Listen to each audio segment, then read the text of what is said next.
السلام علیکم ورحمۃ اللہ وبرکاتہ۔ وعلیکم السلام ورحمۃ اللہ وبرکاتہ۔ میری آواز ٹھیک آ رہی ہے آپ لوگوں کو؟ الحمدللہ روما جی روما آ رہی ہے۔ جزاکم اللہ خیر۔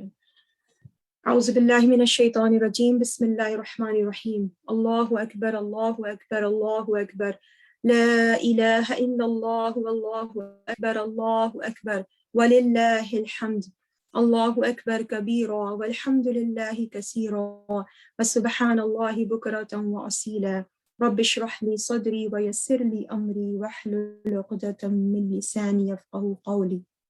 الحمد للہ اللهم ربنا لك الحمد بما خلقتنا ورزقتنا وهديتنا وعلمتنا وأنقذتنا وفرجت عنا، لك الحمد بالإيمان ولك الحمد بالإسلام ولك الحمد بالقرآن ولك الحمد بأهل والمال، الحمد على ذلك حمدا كثيرا، لك الحمد بكل نعمة أنعمت بها علينا، لك الحمد حتى ترضى ولك الحمد إذا رضيت، وصلى الله تعالى على نبينا محمد صلی اللہ علیہ وسلم تسلیما کثیرا۔ تمام تعریفیں اللہ سبحانہ و تعالیٰ کے لیے۔ اے اللہ ہمارے پروردگار، تمام تعریفیں تیرے ہی لیے خاص ہیں کہ تو نے ہمیں پیدا کیا، ہمیں رزق عطا فرمایا، ہمیں ہدایت سے نوازا، ہمیں علم کی دولت سے مالا مال کیا، ہمیں گمراہی سے نکالا، ہم سے غم دور فرمایا۔ تمام حمد و ثنا تیرے ہی لیے ہیں، ایمان کے ساتھ تمام تعریفیں تیرے ہی لیے ہیں، اسلام کے ساتھ تمام تعریفیں تیرے ہی لیے ہیں، قرآن کے ساتھ تمام تعریفیں تیرے ہی لیے ہیں، مال و عافیت کے ساتھ تمام حمد و ثنا تیرے ہی لیے ہیں جب تک کہ تو راضی ہو جائے، اور تمام حمد و ثنا تیرے ہی لیے جب تو راضی ہو جائے۔ اللہم اجعل عملی کلہ صالحا واجعلہ لوجہک خالصا ولا تجعل لأحد فیہ شیئا۔ الحمدللہ اللہ سبحانہ و تعالیٰ نے مجھے اور آپ کو عافیت میں، صحت کے ساتھ، ایمان کے ساتھ وقت عطا فرمایا، یہ مہلت دی کہ ہم اللہ سبحانہ و تعالیٰ کی توفیق سے ان 10 بہترین دنوں میں داخل ہو چکے ہیں، جو اللہ سبحانہ و تعالیٰ کے نزدیک ہر دنوں سے بہتر ہیں، اور اس میں کیا ہوا عمل اللہ سبحانہ و تعالیٰ کو سب سے زیادہ محبوب ہے۔ جیسے کہ قرآن میں اللہ سبحانہ و تعالیٰ فرماتے ہیں، جس سے پتہ چلتا ہے کہ ان 10 دنوں کے بارے میں بات ہو رہی ہے، سورہ فجر میں اللہ سبحانہ و تعالیٰ فرماتے ہیں والفجر ولیال عشر، قسم ہے فجر کی اور ان 10 دنوں کی۔ تو اکثر مفسرین کے نزدیک لیال عشر سے مراد ذی الحجہ کی ابتدائی راتیں ہیں۔ اور پھر سورہ حج آیت 28 میں اللہ سبحانہ و تعالیٰ فرماتے ہیں کہ وَاذْكُرُوا اسْمَ اللَّهِ فِي أَيَّامٍ مَعْلُومَاتٍ، اور معلوم دنوں میں اللہ تعالیٰ کا نام یاد کریں۔ تو اللہ تعالیٰ نے خاص کر جو اس سے مفسرین سے پتہ چلتا ہے کہ یہ جو ایام معلومات ہیں یہ ذی الحجہ کے پہلے 10 دن ہیں۔ اور ابن عباس رضی اللہ تعالیٰ عنہ سے بھی روایت ہے کہ ان معلوم دنوں سے مراد عشرہ ذی الحجہ ہے۔ تو ان 10 دنوں میں کیے جانے والے اعمال اللہ تعالیٰ کو دیگر دنوں کی نسبت زیادہ محبوب ہیں، اور آگے بھی انشاءاللہ ہم اس کو پڑھیں گے کہ کیا اللہ سبحانہ و تعالیٰ نے ان کو اس کی اور کیا فضیلت رکھی ہے، اور ہمیں ہمارے لیے کرنے کے کیا کام ہے۔ لیکن سب سے بڑھ کے ہم یہ دیکھیں نا کہ اللہ تعالیٰ نے کس پیغمبر کو کی اسوہ حسنہ کو اور ان کی قربانیوں کے اور ان کے کام کو بھی ان 10 دنوں کے ساتھ منسوب کر دیا، جیسے کہ حج بیت اللہ ہے، تو وہ بھی حضرت ابراہیم علیہ السلام سے اللہ سبحانہ و تعالیٰ نے ان سے یہ کام لیا تھا کہ خانہ کعبہ کی تعمیر انہوں نے کی تھی، اور پھر انہوں نے اللہ سبحانہ و تعالیٰ سے دعا بھی کی تھی۔ سورہ بقرہ میں آتا ہے ربنا وجعلنا مسلمین لک ومن ذریتنا امۃ مسلمۃ لک وارنا مناسکنا، کہ اللہ ہم کو سکھا مناسک، کیسے ہمیں طریقہ سکھا کہ ہم آپ کی کیسے عبادت کریں، اور پھر اللہ سبحانہ و تعالیٰ نے یہ جو ہے وہ حج کا طریقہ ہم کو سکھایا۔ تو جس پیغمبر کے ساتھ یہ 10 دنوں کی فضیلت جڑی ہوئی ہے وہ اللہ کے محبوب ترین بندے ہیں، اور اللہ تعالیٰ نے اس بندے کو اپنے لیے کیا فرمایا، وَاتَّخَذَ اللَّهُ إِبْرَاهِيمَ خَلِيلًا، اللہ کے سب سے بیسٹ فرینڈ، جس کو ہم کہتے ہیں نا کہ سب سے زیادہ دوستی، خلیل، ایسی دوستی کہ اس دوستی میں کوئی اور شامل نہ ہو۔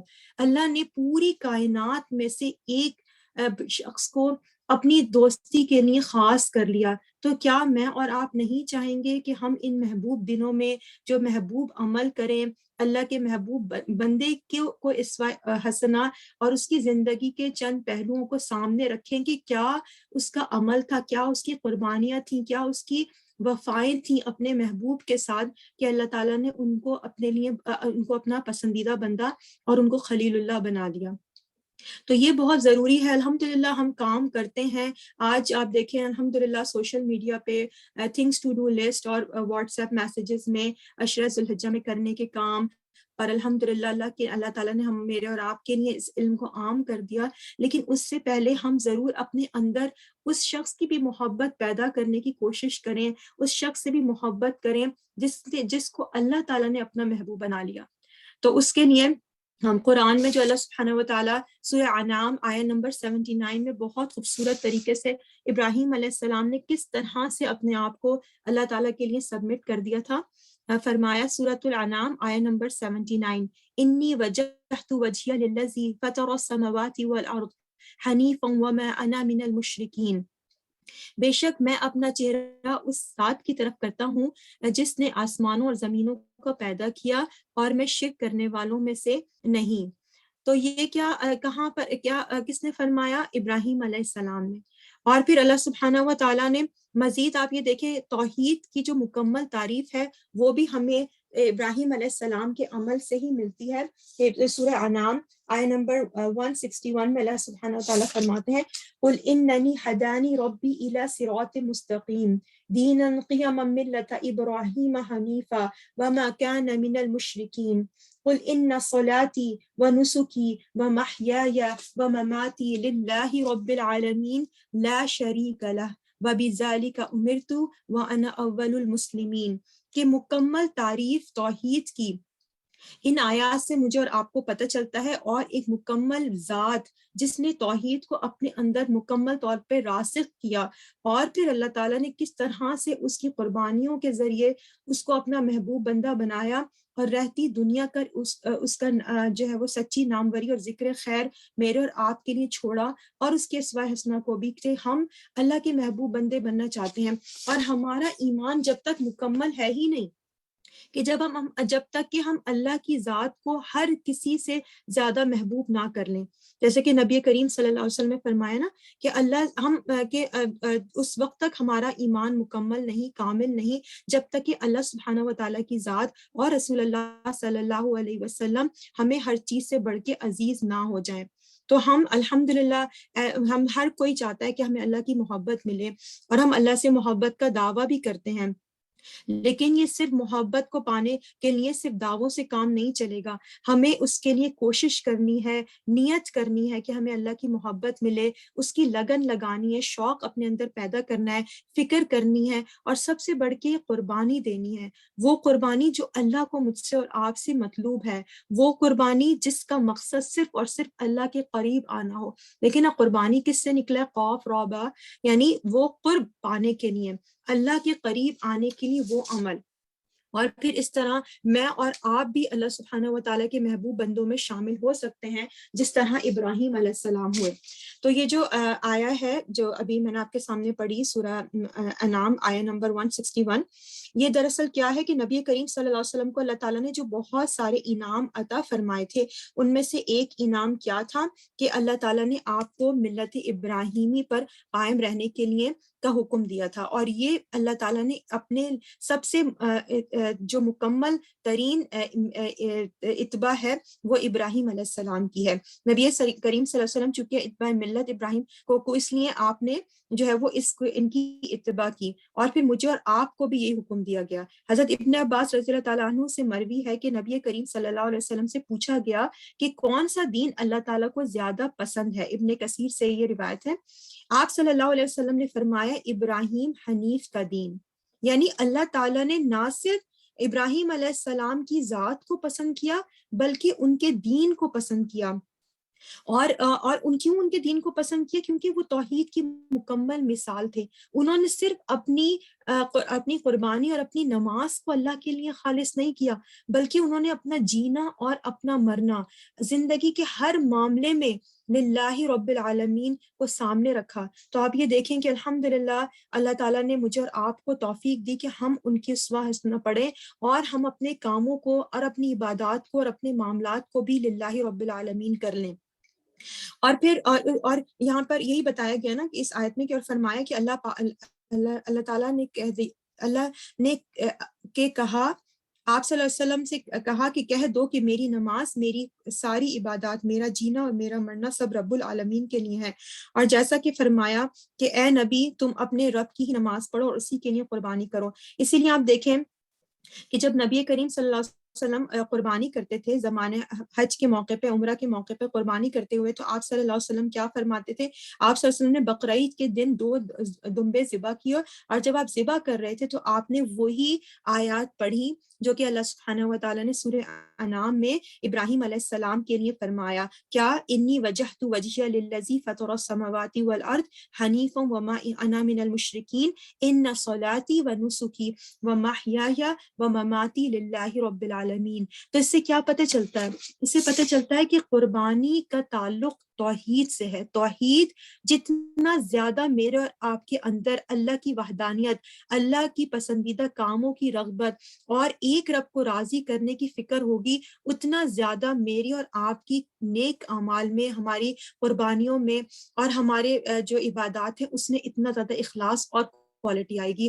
اور اللہ تعالیٰ نے حضرت ابراہیم علیہ السلام کی ذات کو میرے اور آپ کے لیے پسند کر کے اور ان کے دین کو پسند کر کے یہ بتا بھی دیا مجھے اور آپ کو۔ اور آپ یہ دیکھیں کہ ہم جو صبح شام کی دعائیں بھی کرتے ہیں جو نبی کریم صلی اللہ علیہ وسلم نے مجھے اور آپ کو سکھائیں، ان میں سے ایک دعا ہم کیا کرتے ہیں؟ اصبحنا علی فطرۃ الاسلام وعلی کلمۃ الاخلاص وعلی دین نبینا محمد صلی اللہ علیہ وسلم وعلی ملت ابراہیم حنیفا مسلما وما کان من المشرکین، کہ ابراہیم علیہ السلام کیا تھے؟ وہ حنیف تھے اور وہ مشرکوں میں سے نہیں تھے۔ یہ کوالٹی اللہ کو ان کی پسند آ گئی کہ انہوں نے، وہ فوکس تھے، وہ جو بھی قربانیاں اللہ نے ان سے مانگی اس میں انہوں نے یہ دیکھا کہ کون مانگ رہا ہے، کس رب کے لیے میں یہ کام کر رہا ہوں، تو ان کے لیے ہر کام کرنا آسان ہو گیا اور وہ یکسو ہو گئے۔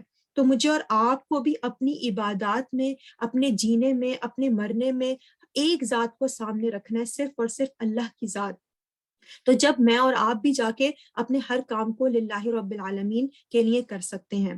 اور پھر یہ کہ نبی کریم صلی اللہ علیہ وسلم ایک دعا کرتے تھے اور یہ بہت خوبصورت دعا ہے۔ آپ صلی اللہ علیہ وسلم فرماتے تھے اللہم یا معلم ابراہیم علمنی، اے ابراہیم کے معلم مجھ کو بھی علم عطا فرما، کہ کیسے وہ ایک شخص پوری کائنات میں، دیکھیں آدم علیہ السلام سے لے کر قیامت تک جو جتنے لوگ ہیں، کتنے ملینز اور بلینز لوگ دنیا میں آئے اور چلے گئے، لیکن ان میں سے کسی ایک شخص کو اللہ تعالیٰ نے اپنا خلیل بنا لیا، ایک شخص کو اللہ تعالیٰ نے اپنا محبوب بنا لیا، اپنا پسندیدہ بنا لیا۔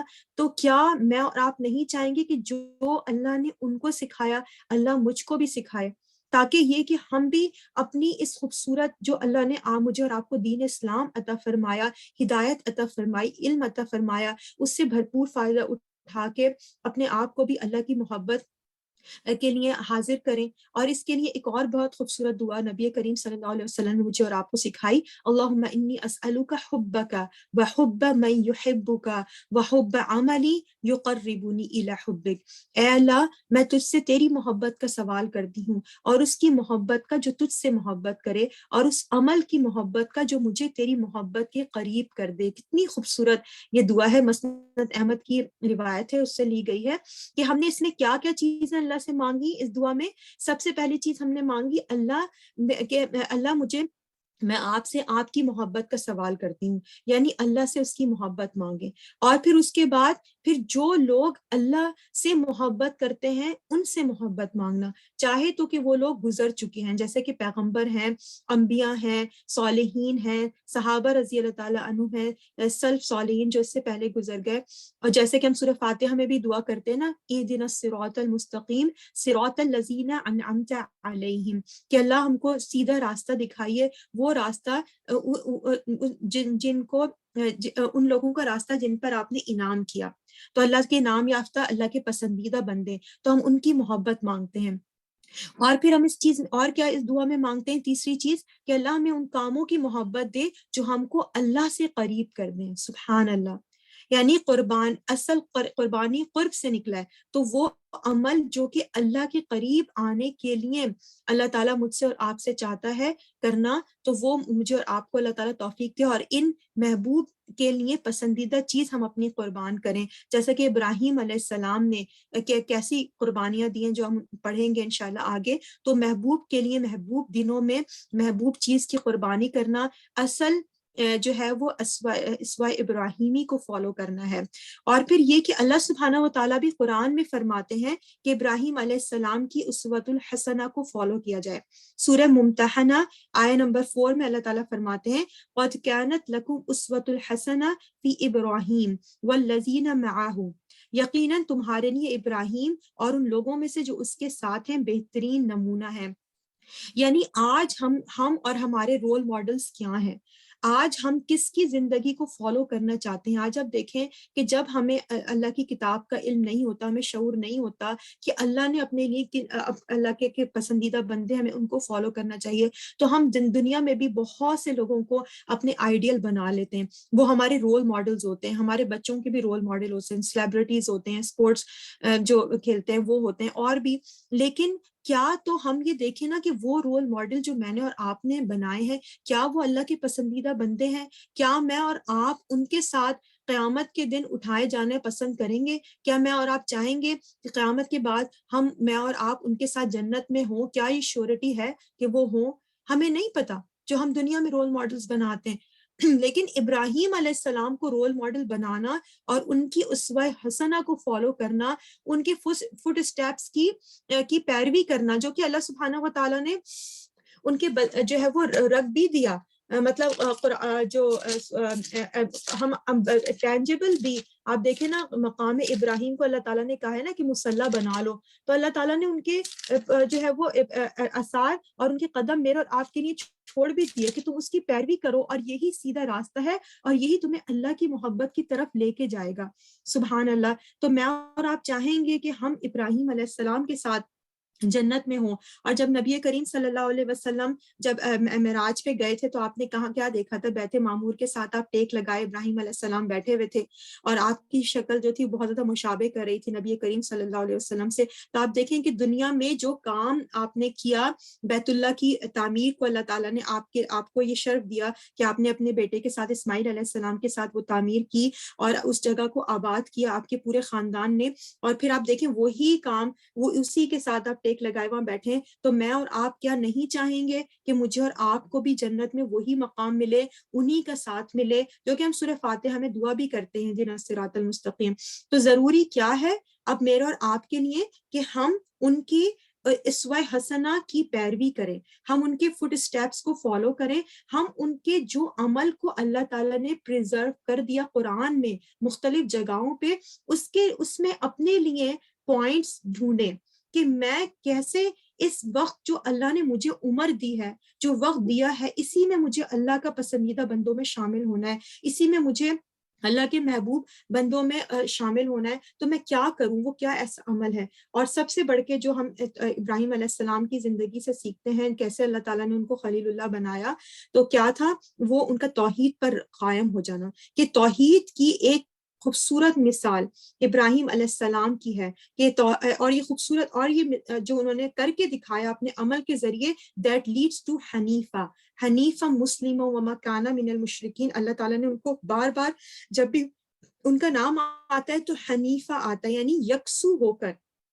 تو جتنا زیادہ توحید راسخ ہوگی اتنی زیادہ انسان یکسو ہو کے اللہ کی عبادت کرے گا، اور اتنی زیادہ وہ صرف اور صرف اللہ کی محبت کو اپنے دل میں بنائے گا اور تمام بتوں کو توڑ دے گا. صرف ایک اللہ کو راضی کرنا اس کی زندگی کا مقصد بن جائے گا، اور وہ اس کو حکم اس کو مانے گا. کیونکہ جب انسان کسی سے محبت کرتا ہے تو اس کے حکم مانتا ہے، ہر وقت اس کے لیے حاضر رہتا ہے، ہر وقت ذہن میں اس کا تصور رہتا ہے، خود بخود قدم اس کی طرف اٹھتے ہیں. آپ یہ دیکھیں نا کہ دل ہر وقت اس کے خیال دل میں رہتا ہے، اس کی سوچوں سے آپ ہر وقت آپ اس میں رہتے ہیں، اور یہ کہ کیا ایسا عمل کریں کہ اس کو راضی کر دیں. تو ہمارے لیے سب سے بڑھ کے ذات اور محبت کا محور کون ہونا چاہیے؟ اللہ سبحانہ و تعالیٰ.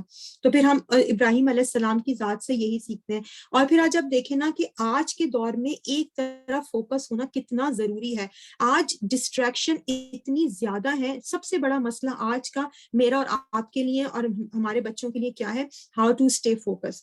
اتنی ذہن، اتنی ڈسٹریکشن ہے ہمارے آس پاس، اور ہمارے اندر اتنا ہمارا ذہن آکوپائڈ ہے. اور ہم ایک طرف عبادت، ایون ہم جب عبادت کرتے ہیں، نماز کے لیے کھڑے ہوتے ہیں، ذکر اذکار کرتے ہیں، قرآن پڑھتے ہیں، لیکن ہمارے ذہن میں مختلف سوچیں مختلف چلتی رہتی ہیں، ڈسٹریکشن چلتی رہتی ہیں. لیکن جب ہم ابراہیم علیہ السلام کو بھی تو دیکھیں نا کہ جب ان کو اللہ تعالیٰ نے جب قربانیوں کے لیے چنا، آگے ہم انشاءاللہ پڑھیں گے، لیکن وہ ڈسٹریکٹ نہیں ہوئے کیونکہ وہ فوکس تھے. ان کا مقصد صرف ایک ذات کو راضی کرنا تھا. جیسے نیوکلیس کے اراؤنڈ الیکٹرانز اور پروٹونز ہوتے ہیں نا، وہ کیسے ایک محور کے گرد گھومتے رہتے ہیں، اسی طرح ابراہیم علیہ السلام کی محور کیا تھا؟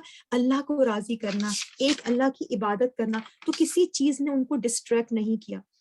آپ یہ دیکھیں نا، اور ہم بھی 5 وقت جب نماز پڑھتے ہیں تو ایک قبلے کی طرف رخ ہو کے پڑھتے ہیں. تو اللہ تعالیٰ مجھ سے اور آپ سے یہی چاہتا ہے نا کہ تمہارا چہرہ فوکس ہو. جیسے ابراہیم علیہ السلام نے کہا تھا نا، انی وجہت وجہی للذی، میں نے اپنا چہرہ اس ذات کی طرف کیا. ہم نماز میں اپنا چہرہ اس ذات کی طرف کر دیتے ہیں، لیکن ہمارا ذہن اور ہمارا دل مختلف سوچوں میں گرفتار ہوتا ہے. کس طرح سے ہم اپنا یہ فوکس لائیں کہ اللہ تعالیٰ جو چاہتا ہے کہ تم اپنا کعبہ اللہ کی طرف کر دو، اپنا قبلہ، اپنی ذہن کی سوچیں، اپنی محبت کا مرکز اللہ کی ذات کو کر دو. ہم یہ کس طرح لے کر آ سکتے ہیں؟ جب کہ ہم ابراہیم علیہ السلام کی اسوہ حسنہ کو فالو کریں کہ ان کا الٹیمیٹ گول کیا تھا؟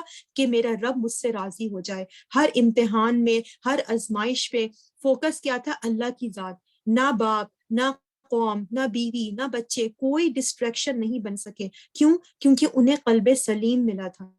سورۃ الشورى میں اللہ سبحانہ وتعالیٰ فرماتے ہیں، یوم لا ينفع مال ولا بنون الا من اتى اللہ بقلب سلیم، کہ جس کو قلب سلیم مل جاتا ہے، پھر اس کے بعد نہ بچے، نہ کوئی مال، کوئی بھی چیز جو ہے وہ ڈسٹریکشن نہیں بنتا.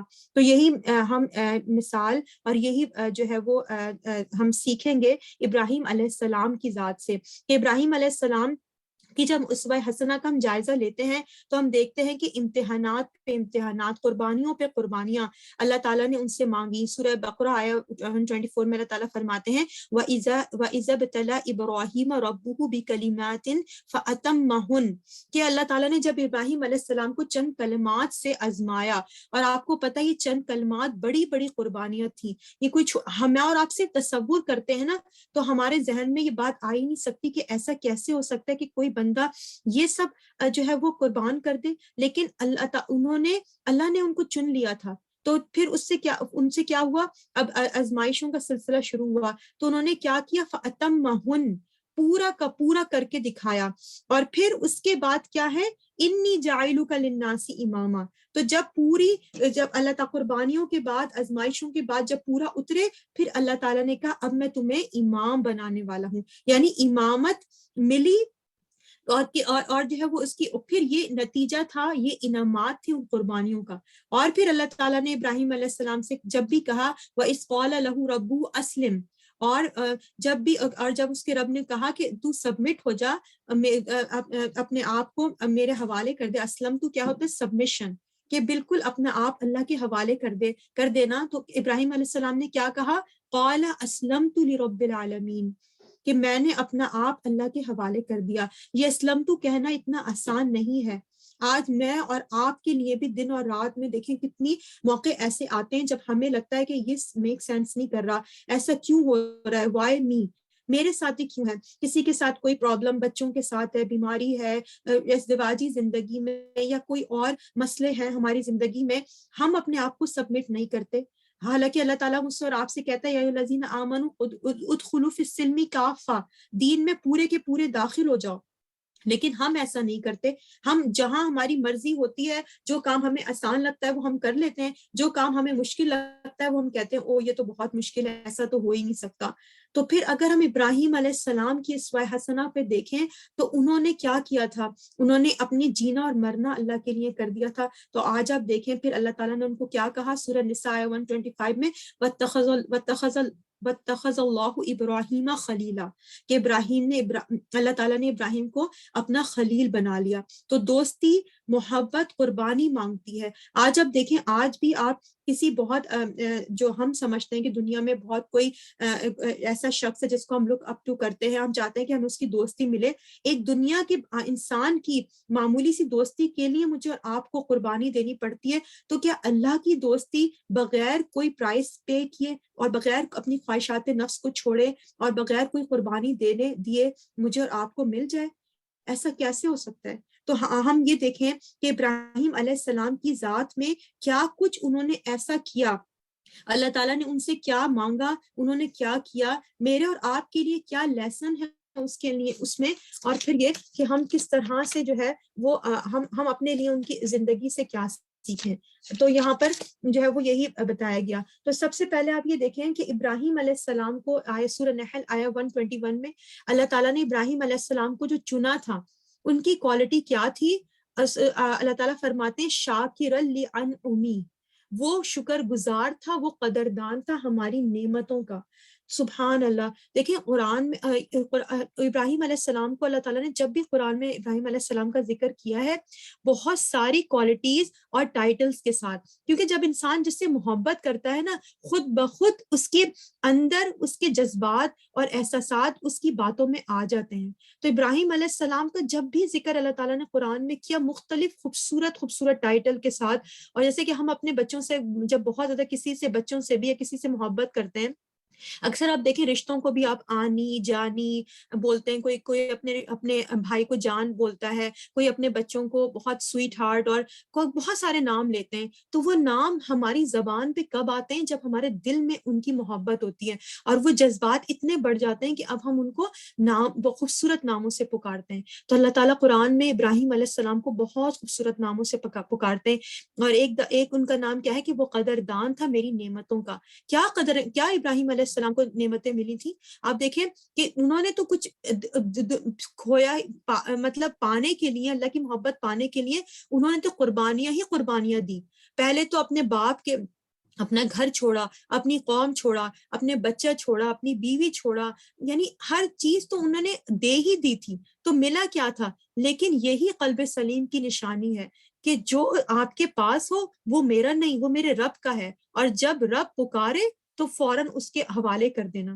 اور یہ ابراہیم علیہ السلام نے کیا، اور یہ کام ان کے لیے آسان ہو گیا، کیونکہ انہوں نے یہ نہیں دیکھا کہ کیا مانگ رہے ہیں، انہوں نے یہ دیکھا کون مانگ رہا ہے. اللہ مانگ رہا ہے، انہوں نے ان کے لیے دینا آسان ہو گیا، قربانی کرنا آسان ہو گیا.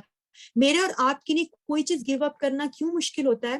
اپنی خواہشات نفس یا کوئی اللہ کے خاطر اپنی کوئی پسندیدہ چیز قربان کرنا، یا پھر اللہ کے راستے میں اپنے آپ کو تھکانا، اپنا وقت لگانا، کوئی بھی اس لیے کہ ہم اس وقت کا فائدہ دیکھ رہے ہوتے ہیں. حالانکہ ابراہیم علیہ السلام کی نظر کیا تھی کہ انہیں اللہ کا پسندیدہ بندہ بننا تھا، تو انہوں نے یہ نہیں دیکھا. تو اللہ تعالیٰ کیا فرماتے ہیں سورہ نحل آیا 121 میں شاکر لانعمی، کہ وہ قدردان تھا ہماری نعمتوں کا. پھر اللہ تعالیٰ نے کیا ان کو دیا اس احسان کے بدلے؟ اجتباہ و ہداہ، اللہ نے چن لیا ان کو اور ان کو ہدایت دی الی صراط مستقیم کی طرف. اور کیا انعامات ملے؟ وآتیناہ فی الدنیا حسنہ وانہ فی الآخرۃ لمن الصالحین، کہ دنیا میں بھی حسنہ ملے. آگے ہم انشاءاللہ پڑھیں گے کہ کیا کیا انعامات ابراہیم علیہ السلام کو ملے، اور آخرت میں بھی صالحین. تو سبحان اللہ، یہ ہوتی ہے شکر گزاری کا فائدہ. اور اللہ تعالیٰ کو اپنے بندے سے یہی مطلوب ہے کہ جو کچھ اللہ نے اپنے بندے سے لے لیا اور جو کچھ دیا وہ ان تمام حالات میں اپنے رب سے راضی ہو جائے. تو یہ ہم نے ابراہیم علیہ السلام سے سیکھا. پھر ابراہیم علیہ السلام کی آزمائش، ہم اگر تھوڑی، ویسے تو بہت ساری ہیں اور ہم ہر آزمائش اور ہر قربانی سے کچھ نہ کچھ سبق لیتے ہیں، لیکن چند ایک جو انشاءاللہ باذن اللہ ہمیں ایز اے ریمائنڈر ہم اپنے لیے رکھیں گے، اور نہ صرف ان 10 دنوں میں ہر عبادات کو خوب اللہ کا پسندیدہ بندوں میں شامل ہونے کے لیے کریں گے، بلکہ اس کے بعد بھی اپنی زندگی للہ رب العالمین کریں گے انشاءاللہ. تو سورہ سب سے پہلے آزمائش جو ہے وہ بچپن میں ان کی آزمائش ہوئی، اور کس چیز کے ساتھ ہوئی کہ اللہ تعالیٰ نے ان کو جس گھر میں پیدا کیا وہ کیا تھا، مشرک خاندان تھا، ان کے باپ شرک کرتے تھے، بتوں کو پرستش کرتے تھے اور بت وہاں بنتے بھی تھے، لیکن ابراہیم علیہ السلام کیونکہ فطرت پہ تھے تو انہوں نے اس چیز کو قبول نہیں کیا، اور انہوں نے جب اپنے رب کو پانے کے لیے، ہدایت پانے کے لیے کوشش کی، یہ اللہ تعالیٰ نے ان کے اندر رکھا تھا کہ انہوں نے جستجو رکھی کہ میرا رب کون ہے۔ اور پھر ہم سورہ نام میں دیکھتے ہیں نا، بہت تفصیل ہے، ہم اس میں نہیں جائیں گے، کہ انہوں نے پہلے ستارے کو دیکھا تو انہوں نے کہا یہ میرا رب ہے، پھر انہوں نے سورج کو دیکھا، پھر انہوں نے کہا یہ میرا رب ہے، لیکن پھر انہوں نے کیا کہا، انی وجہت وجہی للذی فطر السماوات والارض حنیفا وما انا من المشرکین۔ اب انہوں نے کہا کہ میرا رب ہی مجھے ہدایت دے گا، انہوں نے کہا انی بریء مما تشرکون۔ تو اس سے میرے اور آپ کے لیے کیا سبق ملتا ہے کہ ہدایت مجھے اور آپ کو، الحمدللہ مسلمان ہیں، ہم نے اس کے لیے کوئی قربانی نہیں دی اور نہ کوئی کوشش کی، کیونکہ اللہ کا احسان ہے کہ اللہ تعالیٰ نے مجھے اور آپ کو مسلمان گھر میں پیدا کیا، ہدایت کے ساتھ پیدا کیا، الحمدللہ۔ لیکن جس ابراہیم علیہ السلام نے کوشش، غور و فکر اور شعوری طور پہ اپنے رب کو پایا تھا، تو سب سے بڑھ کے نعمت انہوں نے ہدایت کی، انہوں نے اللہ سے مانگی تھی اور اللہ تعالیٰ نے ان کی رہنمائی کی۔ تو اس سے میرے اور آپ کے لیے کیا پتہ چلتا ہے کہ مجھے اور آپ کو بھی، اگر ہم مسلمان ہیں تو اب یہ نہ سمجھیں کہ ہمیں اب ہدایت کی ضرورت نہیں ہے، ہمیں ہر لمحہ ہر وقت ہدایت کی ضرورت ہے، اپنے ہر کام میں اللہ تعالیٰ سے ہدایت چاہیے۔ تو ہم اس کو اپنے لیے بھی اس دعا کو خاص کر لیں کہ اللہ تعالیٰ مجھے اور آپ کو ہدایت عطا فرمائے، ہمارے کاموں میں ہماری اصلاح اللہ تعالیٰ عطا فرمائے۔ اور اس کے لیے ہم سورہ فاتحہ میں جو دعا ہم ہر نماز میں پڑھتے ہیں، اہدنا الصراط المستقیم، تو خاص کر یہ دعا کریں کہ کیونکہ اللہ تعالیٰ نے ابراہیم علیہ السلام کو ہدایت دی تھی، اور تو اس کے بعد پھر ابراہیم علیہ السلام سے کام لیے تھے۔ آج آپ دیکھیں مجھے اور آپ کو جب اللہ تعالیٰ اپنے دین کی طرف ہدایت دیتا ہے، تب وہ مجھے ہمیں اپنے کام کا بندہ بناتا ہے، ہمیں وہ چن لیتا ہے کہ ہم بھی اس ہدایت کو اپنے اندر راسخ کریں، اس پہ ثابت قدمی اختیار کریں، اور اب مزید ذریعہ بنے لوگوں کی ہدایت کا، کہ جیسے ابراہیم علیہ السلام بنے تھے۔ اچھا، دوسری طرف ابراہیم علیہ السلام، یہ ایک آزمائش تھی ابراہیم علیہ السلام کی۔ دوسری آزمائش ابراہیم علیہ السلام کی کیا تھی؟ الحمدللہ، پہلا کہ انہوں نے اللہ سے ہدایت طلب کی، اللہ نے ان کو ہدایت دے دی۔ دوسرا اب کیا تھا کہ اب ان کو اپنے گھر والوں کو خود ہدایت پر آ گئے، تو اب یہ نہیں ہے کہ اپنے گھر والوں کی فکر نہیں۔ دیکھیں، پہلی چیز جو مجھے اور آپ کو کوئی چیز ملتی ہے، ہم فوراً کہاں رجوع کرتے ہیں؟ اپنے گھر والوں کی طرف، ہم اپنے گھر والوں سے شیئر کرتے ہیں، اور ان کو بھی چاہتے ہیں کہ جو ہمیں خوبصورت چیز ملی ہے ہم ان کو بھی اللہ تعالیٰ ہدایت دے۔ تو اب ابراہیم علیہ السلام کی آزمائش کیا تھی؟ اپنے گھر والوں کے ساتھ، سب سے بڑھ کے اپنے باپ کے ساتھ، کہ وہ اپنے باپ کو دیکھتے تھے تو وہ بت بنا رہے ہیں، وہ بتوں کی پوجا کرتے ہیں، تو وہ ریسٹ لیس ہو گئے۔ انہوں نے کیا اپنے باپ سے کہا؟ سورہ مریم آیہ 42 میں، اذ قال لأبیہ یا ابتی لما تعبد ما لا يسمع ولا يبصر ولا یغنی عنک شیئا، کہ اے میرے باپ، تو اس کی عبادت کیوں کرتا ہے جو نہ سنے، نہ دیکھے، اور نہ تیرے کچھ کام آئے۔ اور پھر آگے بھی ان کے مکالمہ اپنے باپ کے ساتھ۔ تو اس میں میرا اور آپ کے لیے کیا ہے کہ دیکھیں، ابراہیم علیہ السلام ایک مشرک باپ سے خطاب کر رہے ہیں، لیکن ان کے لہجے میں کتنی شفقت ہے، یا ابتی، کتنی شفقت اور نرمی ہے۔ اور پھر آگے ہم دیکھیں گے کہ جب انہوں نے پوری طرح سے کام کر دیا، بتا دیا، میسج دے دیا، تو پھر آگے کہا آیہ 47 میں سورہ مریم، قال سلام علیک ساستغفر لک ربی انہ کان بی حفیہ، کہ ابراہیم نے کہا تجھ پر سلامتی ہو۔ اب اپنے باپ کو کہہ رہے ہیں کہ تجھ پر سلامتی ہو، عنقریب میں تیرے لیے اپنے رب سے استغفار کروں گا، بے شک وہ مجھ پر بہت مہربان ہے۔ یہ ہوتی ہے ایک مومن کی صفت، کہ جب وہ کسی سے بھی معاملہ کرتا ہے اس کے اندر نرمی ہوتی ہے، اس کے اندر شفقت ہوتی ہے، اس کے اندر حکمت ہوتی ہے۔ ہم اپنے پیاروں کو بھی اپنے دین کی طرف لانا چاہتے ہیں، لیکن ہمارے مزاج میں کتنی تلخی ہوتی ہے، ہم کتنے سخت لہجے میں بات کرتے ہیں، خاص کر اپنے بچوں کے ساتھ۔ تو اس سے میرے اور آپ کو کیا سبق ملتا ہے کہ دین کی طرف بلانے کے لیے حکمت، نرمی، شفقت چاہیے۔ اور پھر آپ یہ دیکھیں اکثر ہم بیجا روک ٹوک سے نصیحت بیجا ہر وقت کرتے ہیں، بچوں کو دین سے آفینڈڈ کر دیتے ہیں، لوگوں کو دین سے آفینڈڈ کر لیتے ہیں۔ حالانکہ آپ یہ دیکھیں کتنی حکمت کے ساتھ ابراہیم علیہ السلام نے اپنے مشرک باپ کو جو ہے وہ پہلے دین کی طرف بلایا، اور پھر جب وہ نہیں آئے تو ان کو کیا کہا کہ میں اب آپ کے لیے دعا کروں گا، جیسے کہ آگے بھی سورہ ابراہیم میں آیا کہ انہوں نے جو دعا کی ان کے حق میں قبول نہیں ہوئی، لیکن میں اور آپ جب بھی اپنے ماں باپ کے لیے دعا کریں گے تو اللہ تعالیٰ ہمیں اور ہمارے ماں باپ کی باذن اللہ بخشش فرمائیں گے۔ اور کیا دعا تھی؟ رب اجعلنی مقیم الصلاۃ ومن ذریتی ربنا تقبل، رب اجعلنی مقیم الصلاۃ ومن ذریتی ربنا وتقبل دعاء ربنا اغفر لی ولوالدی وللمؤمنین یوم یقوم الحساب، کہ تمام اپنے لیے، اپنے والدین کے لیے اور تمام مومنوں کے لیے جو ہے وہ انہوں نے کیا مغفرت مانگی قیامت کے دن۔ تو یہ ایک داعی، کیونکہ ابراہیم علیہ السلام کے اندر توحید راسخ تھی، اور جو اللہ سے محبت کرتا ہے ایسا ہو نہیں سکتا کہ وہ اب اللہ کا پیغام لوگوں تک نہ پہنچائے۔ یہ مجھے اور آپ کو اپنے اندر چیک کرنا ہے۔ اگر تو صرف مجھے اور آپ کو صرف اپنی نمازوں کی فکر ہے، اپنے قرآن کی فکر ہے، اپنے اذکار کی فکر ہے، اور دنیا میں کچھ بھی ہو رہا ہے ہم کہتے ہیں ہم ذمہ دار نہیں ہیں، تو اٹ مینس کہ ہمارے اندر توحید راسخ نہیں ہے۔ ایسا ہو ہی نہیں سکتا کہ اللہ کی پہچان آپ کے اندر آئے اور آپ لوگوں تک اس کا پیغام نہ دیں، اپنی کیپیسٹی میں رہتے ہوئے جو بھی آپ کے اندر جو آپ کا جو بھی سرکل ہے کوشش کریں۔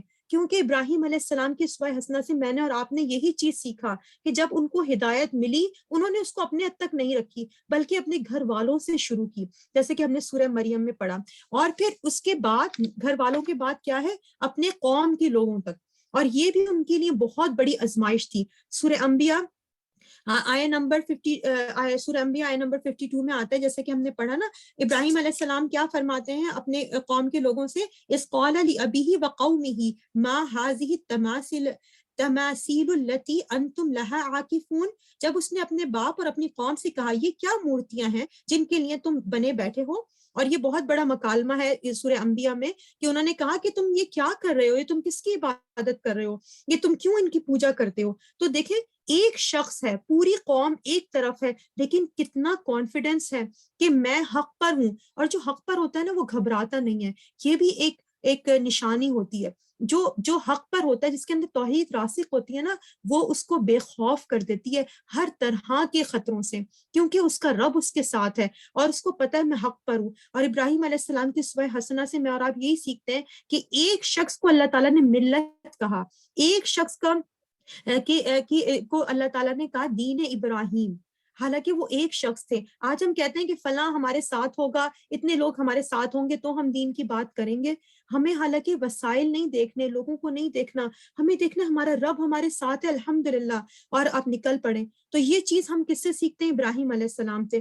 تو ابراہیم علیہ السلام کی اب آزمائش کیا تھی؟ اپنی قوم کے ساتھ، تو انہوں نے یہی کیا۔ تو پھر قوم نے پھر پوری آگے آیتیں آتی ہیں سورہ انعام میں ہی کہ کس طرح سے ان کی قوم نے جو ہے وہ ان کی نافرمانی کی اور ان کے جو ہے دعوت کو جھٹلایا، اور پھر کیا کہا، ایک بڑی الاؤ، ایک بہت بڑی آگ تیار کی ابراہیم علیہ السلام کے لیے۔ کہتے ہیں کہ یہ کئی دنوں تک اس آگ کو سلگایا گیا تاکہ یہ خوب بڑی ہو جائے، اور جب یہ خوب بڑی ہو گئی، بہت زیادہ ہو گئی، تو پھر ابراہیم علیہ السلام کی اب یہ سب سے بڑی آزمائش آپ دیکھیں کہ پوری آگ سامنے ہے اور اب ان کو اس میں جلایا جا رہا ہے، اور وہ اس وقت آپ تصور کریں کہ ایک شخص سب سے بڑی آگ کے سامنے ہے، بالکل اکیلا، کوئی بھی نہیں ہے اس کے ساتھ۔ ابن عباس رضی اللہ تعالیٰ عنہ فرماتے ہیں کہ آخری الفاظ ابراہیم علیہ السلام کے جب وہ پھینکے جا رہے تھے آگ میں، اس وقت کیا تھے؟ حسبی اللہ و نعم الوکیل۔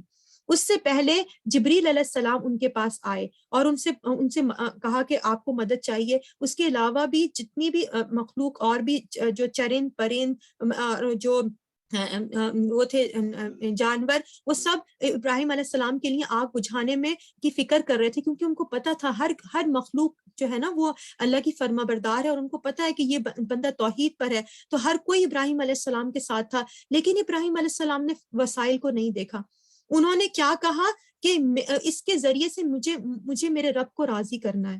اور پھر آخری الفاظ جب وہ آگ میں جا رہے تھے، ان کو پھینکا جا رہا تھا تو آخری جو الفاظ وہ آخری تو نہیں تھے، لیکن آپ سوچیں نا کہ انسان جب وہ آگ میں جا رہا ہے، اتنی بڑی آگ ہے، تو اس کو پتا ہے کہ اب یہ میرا آخری دن ہے، اس سے بچنا ناممکن ہے، تو زبان پر کیا تھا آگ میں جاتے وقت الفاظ حسبی اللہ، اب مجھے اللہ کافی ہے اور وہی میرا کارساز ہے۔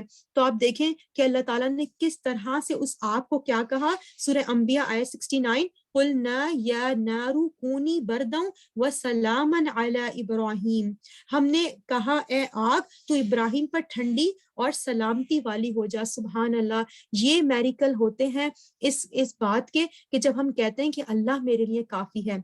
اور یہ دعا نبی کریم صلی اللہ علیہ وسلم اور صحابہ رضی اللہ تعالیٰ عنہم نے بھی احد کے موقع پر کی، جبکہ پوری طرف سے جو تھا وہ آپ گھرے ہوئے تھے، منافق، مشرکین اور مسلمانوں پہ بہت کڑا وقت تھا، لیکن اس وقت کے صحابہ اور نبی کریم صلی اللہ علیہ وسلم نے کیا کہا، اللہ ہمارے لیے کافی، حسبنا اللہ ونعم الوکیل۔ اور پھر کس طرح سے آپ دیکھیں کہ احد کے موقع پر بھی اللہ تعالیٰ نے اس کے بعد کیسے مسلمانوں کی مدد فرمائی، اور اس موقع پر بھی اللہ تعالیٰ نے اس دعا کے ذریعے ابراہیم علیہ السلام کے لیے آگ کو کیا کر دیا، ٹھنڈی اور سلامتی والی۔ حالانکہ آگ کیا کرتی ہے، آگ گرم ہوتی ہے اور بربادی لاتی ہے، لیکن اپوزٹ ایکشن آف فائر کہ وہ ٹھنڈی ہو گئی، اور کہا جاتا ہے کہ اگر وہ مزید اللہ تعالیٰ اس کو نہیں روکتے ٹھنڈا ہونے سے تو وہ بالکل فریز ہو جاتی۔ سبحان اللہ، یعنی میں اور آپ اکثر بہنیں کہتی ہیں جب بات ہوتی ہے آپ دعا کریں میری زندگی میں کوئی معجزہ ہو جائے، میں کہتی ہوں اللہ تعالیٰ ہماری زندگی میں معجزے لاتا ہے، ہم یہ دعا کریں کہ اللہ مجھے معجزے دکھا، دیکھنے والا بنا۔ صبح شام دن رات جو ہم عافیت میں وقت گزار رہے ہیں، اللہ نے مجھے اور آپ کو کسی نہ کسی تکلیف سے بچایا ہوا ہے، یہ معجزہ ہی تو ہے، یہ عافیت ہی ہے تو ہے جو اللہ نے دی ہے، اور یہ ہماری دعائیں ہوتی ہیں، یہ ہمارے ماں باپ کی نیک اعمال ہوتے ہیں، یہ آپ کا صدقہ ہوتا ہے، آپ کا انفاق فی سبیل اللہ ہوتا ہے جو ہمیں عافیت میں رکھتا ہے۔ اللہ سے دعا کریں اللہ مجھے معجزے دیکھنے والا بنا، کیونکہ مومن ہر حال میں مومن کے لیے ہر حال میں خیر ہوتا ہے۔ وَعَسَىٰ أَن تَكْرَهُوا شَيْئًا وَهُوَ خَيْرٌ لَكُمْ، جو چیز تمہیں ناپسند ہے وہ تمہارے لیے تمہارے لیے خیر ہے اس میں۔ اگر مومن ہر چیز میں خیر تلاش کرے، اور آپ دیکھیں نا ابراہیم علیہ السلام کے لیے کیا اتنا موقع تھا کہ جبریل علیہ السلام ان کے پاس آئے تھے، ان سے مدد مانگ لیتے، لیکن انہوں نے کہا نہیں، حسبی اللہ، میرا رب مجھ سے راضی ہو جائے وہ میرے لیے کافی ہے، تو اللہ تعالیٰ نے معجزے کیے۔ تو اس سے کیا پتہ چلتا ہے کہ کس طرح سے انعامات اللہ نے دیے، پہلے آزمائش، اس پہ ثابت قدمی، فَأَتَمَّهُنَّ، اس کے بعد انعام پہ انعام۔ پھر اب اور کیا جو ہے ابراہیم علیہ السلام کی آزمائش کس کے ذریعے سے ہوئی؟ اب ان کی آزمائش ان کے گھر والوں کے ذریعے سے ہوئی، جیسے کہ ہم سورہ ابراہیم میں پڑھتے ہیں نا کہ ابراہیم علیہ السلام کو جو ہے وہ ان کو جب اللہ تعالیٰ نے دکھایا تھا خواب کہ وہ اپنی بیوی، اور اللہ تعالیٰ نے ان سے کہا کہ اپنی بیوی اور اپنے بچے کو جو ہے وہ صحرا میں چھوڑ کے آؤ، تو یہ بہت بڑا واقعہ ہے نا کہ ہم الحمدللہ ہم بچپن سے پڑھتے آ رہے ہیں۔ تو جب ابراہیم علیہ السلام نے حاجرہ علیہ السلام اور اسماعیل علیہ السلام جو کہ بہت ہی کچھ چند ماہ کے تھے، ان کو جب وہ چھوڑنے لگے اور وہ جب جانے لگے، تو حاجرہ علیہ السلام نے کیا پوچھا ان سے، کہا کہ ابراہیم کہاں جا رہے ہو، ہمیں یہاں پہ چھوڑ کے؟ آپ نے کوئی جواب نہیں دیا، اور آپ نے پھر پوچھا، پھر آپ نے کوئی جواب نہیں دیا، پھر انہوں نے کہا یہ اللہ کا حکم ہے، تو بس انہوں نے اتنا کہا ہاں، اور پھر بات مان گئی۔ اور آپ یہ دیکھیں کہ کتنا، کیا یہ چھوٹی آزمائش نہیں تھی، یہ ایک چھوٹی قربانی نہیں تھی، کتنا بڑا کہ اتنے جو ہے وہ اللہ تعالیٰ ایک ایسی جگہ جہاں پر کوئی انسان نہیں، کوئی چرند پرند نہیں، کوئی وسائل نہیں، نہ پانی نہ کھانا، ایسی جگہ صرف اپنے بچے اور بیوی کو چھوڑ کے آنا، مطلب ہم یہ کہانیوں کے طور پہ پڑھ رہے ہوتے ہیں، غور و فکر کریں، اپنے آپ کو اس جگہ پہ رکھیں۔ لیکن ابراہیم علیہ السلام نے کیا دعا کی؟ ابراہیم علیہ السلام فوکس تھے اس وقت بھی، وہ کیا دیکھ رہے کہ کون کہہ رہا ہے، میرے رب نے کہا ہے اس میں خیر ہے۔ حضرت حاجر علیہ السلام نے بھی کیا کہا جب ان کو پتہ چل گیا کس کا حکم ہے، اللہ کا، بات مان لی۔ کتنا فوکس، کوئی ڈسٹریکشن نہیں۔ یہ اور دعائیں پھر کیا کر رہے ہیں ابراہیم علیہ السلام جب ان کو وہاں چھوڑا؟ سورہ ابراہیم آیت 35 میں وَإِذْ قَالَ إِبْرَاهِيمُ رَبِّ اجْعَلْ هَٰذَا بَلَدَ آمِنًا وَاجْنُبْنِي وَبَنِيَّ أَن نَعْبُدَ الْأَصْنَامَ، اور جب ابراہیم نے کہا اے میرے رب اس شہر کو امن والا بنا دے اور مجھے اور میری اولاد کو بت پرستی سے بچا، اس وقت یہ دعا نہیں کر رہے کہ اللہ ان کے لیے یہاں پر گھر بنا دیجیے گا، ان کو کھانا پینا ملے، ان کو یہاں پہ آسائشیں ملے، چھوڑتے وقت یہ دعا نہیں کر رہے، بلکہ کیا دعا کر رہے ہیں؟ کہ اللہ میرے بچے کو، میری اولاد کو بت پرستی سے بچا. اور جب بھی ذریہ کی بات ہوتی ہے اس میں تو انہوں نے اپنی اولاد یعنی بنیہ کہا، اس میں انہوں نے کیا کہا کہ یا اللہ میری یعنی اسماعیل علیہ السلام کو جو ہے بت پرستی سے بچا. یہ فوکس تھا ان کا.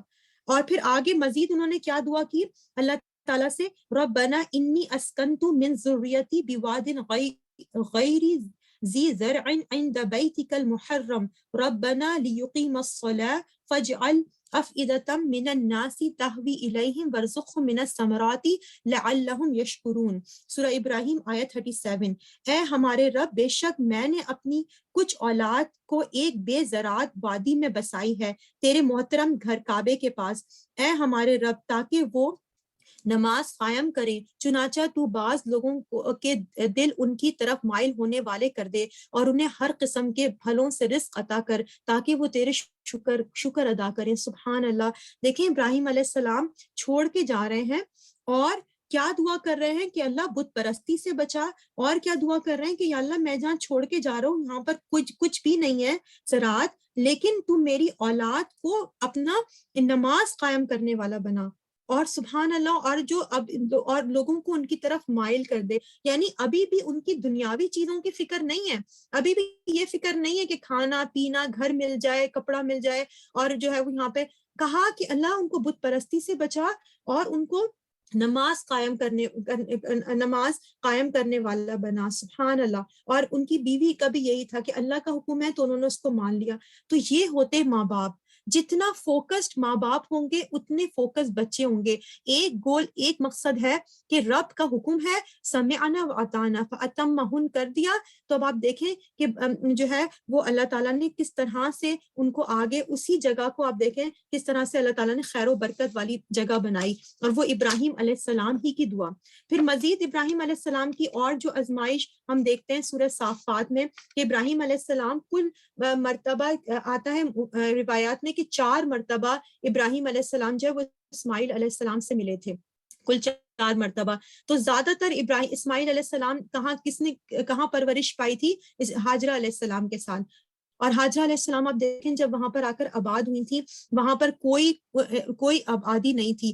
اس کے بعد لوگ آنا شروع ہوئے تھے جب کچھ قافلہ وہاں سے گزر رہا تھا اور انہوں نے دیکھے کہ کچھ پرندے وہاں پر گھوم رہے ہیں. اور پرندے کب ہوتے ہیں کسی بھی جگہ پہ؟ جہاں پانی ہوتا ہے. تو آپ نے دیکھے نا کہ یہ واقعہ ہم پڑھتے چلے آ رہے ہیں کہ جیسے حاجرہ علیہ السلام اسماعیل علیہ السلام کے ساتھ وہاں تھیں اور اسماعیل علیہ السلام پھر پیاسے ہونے لگے تو پھر حضرت حاجرہ جو ہے وہ صفا اور مروہ کے درمیان جو ہے آپ نے بھاگنا شروع کیا اور پھر ساتھ ساتھ آپ دعائیں بھی کر رہی تھیں. پھر جبریل علیہ السلام نے کس طرح سے وہاں پہ زمزم کا پانی جو ہے وہ حضرت اسماعیل علیہ السلام حاجرہ السلام کے لیے اس کا انتظام کیا. تو وہ واقعہ الحمدللہ اس میں بھی میرے اور آپ کے لیے سبق ہے کہ ایک ماں کی قربانی کو اللہ نے اتنا پسند کیا کہ قیامت تک کے جو لوگ وہاں پر جائیں گے ان کے لیے ان کی سنت، حضرت حاجرہ علیہ السلام کی سنت کیا تھی؟ صحیح اور صفا اور مروہ کے درمیان صحیح، اس کو جو ہے وہ اپنا شاعر اللہ رکھ دیا. سبحان اللہ. اللہ کی نشانی. اور اللہ تعالیٰ کہتے ہیں شاکر علیم، میں قدردان ہوں. کتنی بڑی قربانی ایک ماں نے اپنی اولاد کے لیے دی اور اللہ تعالیٰ نے کس طرح سے اس قربانی کو قدر کی. آپ یہ دیکھیں میں بھی ایک ماں ہوں، آپ بھی ایک ماں ہیں. میں نے اور آپ نے اپنے بچوں کو دین پر قائم رکھنے کے لیے اور ان کے دین کی اور یہ کہ آگے نسل ان کی مسلمان ہو کیا قربانیاں دی، کیا کوشش کی. تو میں اور آپ اپنی ان کی اسوہ حسنہ سے یہ سیکھیں کہ جتنا زیادہ میرے اور آپ کے سامنے پرپس واضح ہوگا، فوکس اللہ کی ذات ہوگی، ہمارا ہر مقصد اب عبادت کے پیچھے، ہر عمل کے پیچھے کیا نیت ہونی چاہیے کہ میرا رب مجھ سے راضی ہو جائے، میں اس کے پسندیدہ بندوں میں شامل ہو جاؤں، اتنا زیادہ ہماری اولاد ہماری فرما بردار ہوگی. آپ یہ دیکھیں کہ اسماعیل علیہ السلام، حضرت حاجرہ علیہ السلام کے پاس نہ کوئی وہاں اسکول تھا، نہ کوئی وہاں انسٹیٹیوشن تھا، ایک ماں کی گود تھی. سکھائے کس نے اسماعیل علیہ السلام کو آداب فرزندی، کہ جب اسماعیل علیہ السلام کو ابراہیم علیہ السلام نے کہا کہ مجھے میرے رب کا حکم ہوا ہے کہ میں تمہیں قربان کر دوں، تو سورہ صافات میں ہم یہ پڑھتے ہیں جب ابراہیم علیہ السلام نے اسماعیل علیہ السلام سے کہا تو انہوں نے کیا کہا؟ اسماعیل علیہ السلام نے کہا کیا؟ یہ نہیں کہا کہ آپ کیا کہہ رہے ہیں، آپ ہارڈلی مجھ سے کچھ دن ملے ہیں اور اب آپ مجھ سے میری جان مانگ رہے ہیں. لیکن انہوں نے کیا کہا؟ انہوں نے کہا سورہ صافات آیا 102 قال یا ابت افعل ما تؤمر ستجدنی انشاء اللہ من الصابرین. جب انہوں نے کہا کہ بیٹا بے شک میں خواب دیکھتا ہوں کہ میں یقیناً تجھے ذبح کر رہا ہوں، اب تو دیکھ تیری کیا رائے ہے، اس پہ اسماعیل علیہ السلام نے کیا کہا، ابا جان جو آپ کو حکم دیا گیا ہے کر گزرے، سبحان اللہ، اور کہا کہ اگر اللہ نے چاہا تو عنقریب آپ مجھے صبر کرنے والوں میں سے پائیں گے۔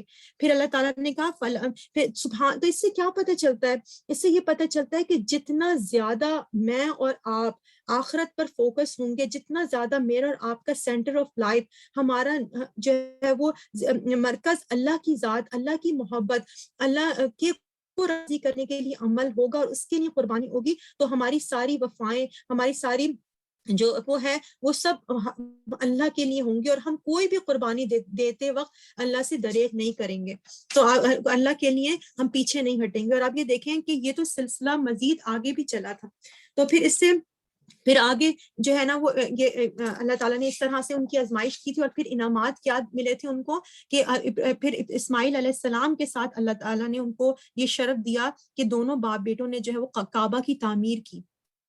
اور پھر ایک اور ہم دیکھ لیتے ہیں کہ ایک اور آزمائش جو ابراہیم علیہ السلام کے لیے آئی تھی سورہ حج میں، کہ سورہ حج میں اب ابراہیم علیہ السلام نے جب اپنے اسماعیل علیہ السلام کے ساتھ کعبہ کی تعمیر کی، تو پھر اللہ تعالیٰ ان کو کہہ رہا ہے کہ اب لوگوں کو اس کی طرف بلاؤ۔ سورہ حج آیت 27 میں اللہ سبحانہ تعالیٰ فرماتے ہیں وَأَذِّن فِي النَّاسِ بِالْحَجِّ يَأْتُوكَ رِجَالًا وَعَلَىٰ كُلِّ ضَامِرٍ يَأْتِينَ مِن كُلِّ فَجٍّ عَمِيقٍ، اور لوگوں میں حج کا اعلان کر دو، وہ تیرے پاس پیدل چل کے اور سواری پر آئیں گے اور ہر دروازے کے راستے سے آئیں گے۔ سبحان اللہ، کہ جب ابراہیم علیہ السلام نے اسماعیل علیہ السلام کے ساتھ کعبے کی دیوار بلند کر رہے تھے، اور ہم نے سورہ بقرہ میں بھی پڑھا نا، جب ابراہیم علیہ السلام اسماعیل علیہ السلام کے کعبے کی دیوار بلند کر رہے تھے، تو آپ کیا فرما رہے تھے، ربنا تقبل منا انک انت السمیع العلیم وتب علینا انک انت التواب الرحیم وارنا مناسکنا وتب علینا انک انت التواب الرحیم، کہ اللہ تعالیٰ نے ان دونوں کو یہ شرف دیا کہ کعبے کی وہ تعمیر کر رہے ہیں، اور وہ کیا کہہ رہے ہیں، اللہ تعالیٰ اس عمل کو ہم سے قبول فرما۔ سبحان اللہ، کتنی عاجزی، دیکھیں کتنا آنریبل کام کر رہے ہیں کہ اللہ تعالیٰ اپنے گھر کی تعمیر کا شرف ان دونوں باپ بیٹے کو دے رہا ہے، کتنی قربانیوں کے بعد، اور اس وقت بھی کوئی جو ہے وہ نہیں ہے کہ اکڑ نہیں ہے، یا کوئی وہ نہیں ہے کہ مجھے اللہ تعالیٰ نے چن لیا، بلکہ عاجزی اور انکساری، اور کیا کہ اللہ تعالیٰ اس کو ہم سے قبول فرما۔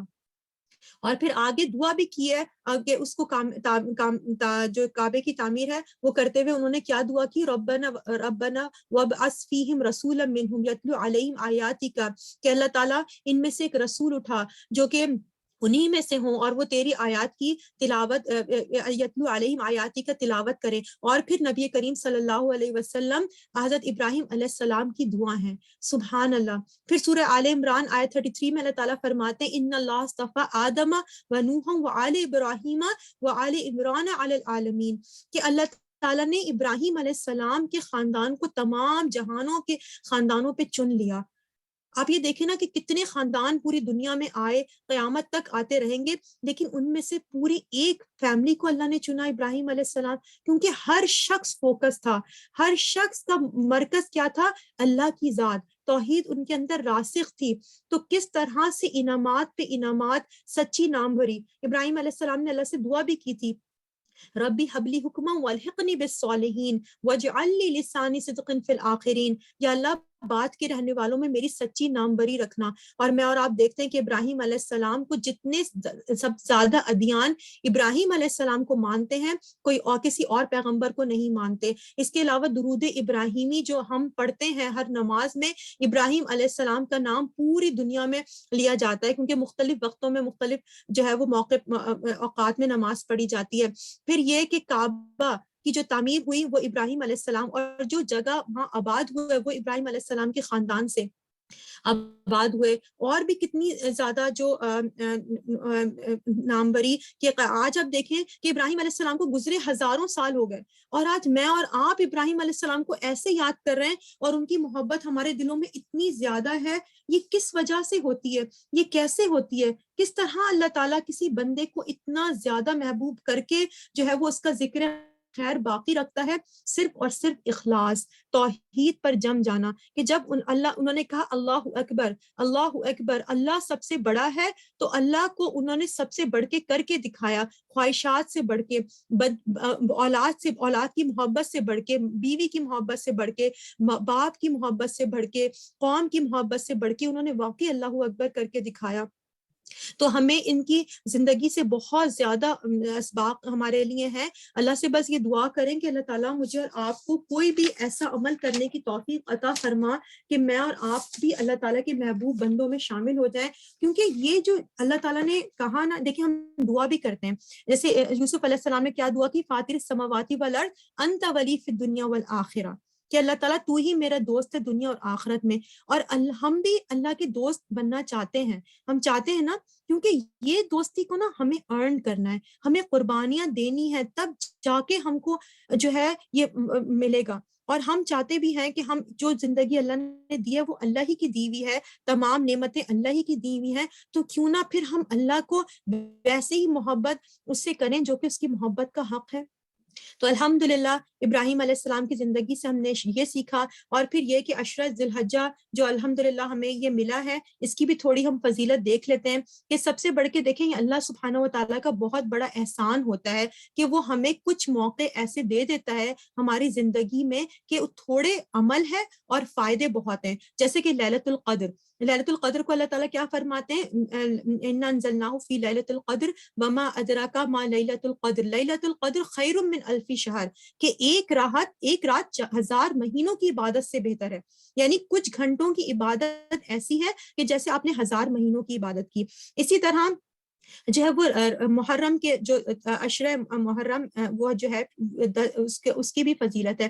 پھر اس طرح یہ جیسے ہم نے سورہ فجر میں پڑھا کہ ان 10 دنوں کی بھی فضیلت ہے، کہ ان 10 دنوں میں خاص کر جو بھی ہم عمل کرتے ہیں اللہ کے نزدیک باقی عمل سے زیادہ محبوب ہیں، جیسے کہ اس میں آتا ہے حدیث میں، سنن نبی داؤد کی حدیث ہے، نبی کریم صلی اللہ علیہ وسلم نے فرمایا کہ کسی بھی دن کیا ہوا عمل اللہ تعالیٰ کو ان 10 دنوں میں کیے ہوئے عمل سے زیادہ محبوب نہیں۔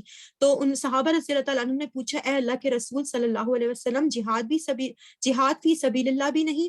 آپ صلی اللہ علیہ وسلم نے فرمایا جہاد فی سبیل اللہ بھی نہیں، ہاں مگر وہ شخص جو اپنی جان و مال کے ساتھ نکلے اور کچھ واپس لے کر نہ آیا ہو، یعنی جس نے سب کچھ قربان کر دیا اللہ کے راستے میں، وہ تو اللہ کے نزدیک سب سے محبوب ترین عمل ہے، لیکن اس کے دوسرے درجے پر جو محبوب ترین عمل ہے وہ کیا ہے، ان 10 دنوں کی عبادت۔ یہ مطلب اس میں جو بھی ہم عمل کریں۔ اور پھر ایک اور حدیث میں آتا ہے، مسند احمد کی حدیث ہے، کہ کوئی دن اللہ تعالیٰ کی ہاں ان 10 دنوں کی دنوں سے عظمت والا نہیں، اور نہ ہی کسی دن کا عمل اللہ تعالیٰ کو ان 10 دنوں کے عمل سے زیادہ محبوب ہے۔ یعنی جو بھی آپ عمل کریں، نیک عمل اللہ کو راضی کرنے کے لیے، تو وہ سب سے زیادہ اللہ کو پسند ہے جو آپ ان 10 دنوں میں کرتے ہیں۔ اور پھر کہا گیا کہ بس تم ان 10 دنوں میں کثرت سے تحلیل کیا ہے، لا الہ الا اللہ، تکبیر، اللہ اکبر، تحمید، الحمدللہ کہو۔ تو اللہ تعالیٰ نے مجھے اور آپ کو یہ موقع دیا۔ اور پھر ان کی فضیلت کیا ہے کہ اس میں جو ہے نا وہ بہت بڑے بڑے جو عبادات ہیں وہ ایک جگہ جمع ہو جاتی ہیں۔ جیسے آپ دیکھیں کہ نماز آپ باقی دنوں میں بھی پڑھتے ہیں، روزہ باقی دنوں میں بھی رکھتے ہیں، صدقہ باقی دنوں میں بھی کرتے ہیں، لیکن حج جو ہے وہ یہ انہی دنوں میں ہوتا ہے۔ تو ان دنوں میں تمام پلرز آف اسلام آپ دیکھیں تو ایک طرف جمع ہو جاتے ہیں، نماز، آپ روزہ بھی رکھتے ہیں، نفلی روزہ آپ رکھ سکتے ہیں، اور ویسے جو عرفہ کا روزہ ہے اس کی تو بہت فضیلت ہے۔ اس کے علاوہ جو آپ انفاق فی سبیل اللہ کرتے ہیں، صدقہ کرتے ہیں، اور اس کے علاوہ جو آپ حج کرتے ہیں، یعنی تمام جو نیکیاں ہیں وہ عبادات ہیں وہ ایک جگہ جمع ہو جاتی ہیں۔ اس کی یہ بھی فضیلت ہے۔ اور بھی ایک اور جو اس کی فضیلت ہے اس کے عرفہ کے دن سے، اور عرفہ کے دن کیا ہوا تھا کہ نبی کریم صلی اللہ علیہ وسلم پر آخری آیات سورہ مائدہ کی اتری تھی، جس میں اللہ سبحانہ و تعالیٰ نے دین کو مکمل کر دیا تھا۔ اللہ تعالیٰ نے کیا حجۃ الوداع کے موقع پہ کیا آیات اتاری تھی سورہ مائدہ میں، الیوم اکملت لکم دینکم واتممت علیکم نعمتی ورضیت لکم الاسلام دینا، کہ آج میں نے تم پر تمہارا دین مکمل کر دیا اور اپنی نعمت پوری کر دی، اور تمہارے لیے اسلام کو تمہارے لیے اسلام کو اسلام دین کو دین کی حیثیت سے پسند فرمایا. یعنی اللہ کی سب سے بڑی نعمت جس کو اللہ تعالیٰ نعمت کہہ رہا ہے وہ کیا ہے؟ دین اسلام. کہ اس دن اسلام مکمل ہو گیا تھا اور اللہ تعالیٰ نے دین کو پورا کر دیا تھا. تو یہ بھی اس کی وجہ سے بھی اس دن کی جو ہے وہ فضیلت ہے. اور پھر یہ کہ جو خاص کر جو عمل اس میں ہم کرتے ہیں وہ جیسے کہ بہت اس میں آپ دیکھیں حج کی ادائیگی، کہ حج کی بہت زیادہ فضیلت ہے.